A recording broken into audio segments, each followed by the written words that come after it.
Hi, I'm Daniel from Octomind. Today I will show you how to create automated test cases from a Jira ticket with a single prompt.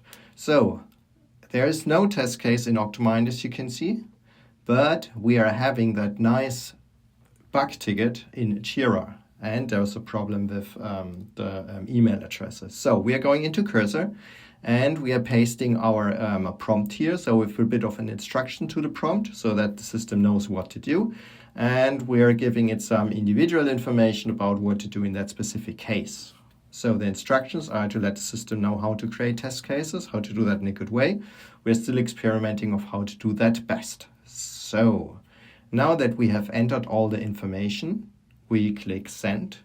So you see we're waiting for a little second and then the system is already starting to reach out to Jira. It's getting the ticket marked Scrum. So it's a Scrum 1 ticket. We saw that. So the problem with the login.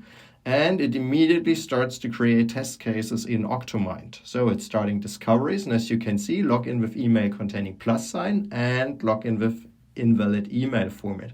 So we ask it to create positive and negative test case. So that's why we see 2 test cases coming up here.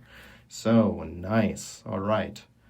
So we are having the preview up there. So it takes a little while until the system can actually start.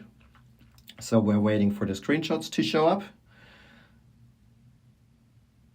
Now they are here. So, and now we can also have a look into the test case itself. So you see at the button, you see the steps coming in. So the Octomind agent is now exploring the login test case with the specific information. And as you can see in the prompt field, the agent from Cursor composed the nice instructions and prompt for our agent of how to do the test case. So it comes with step description, with expected result, and with an intent.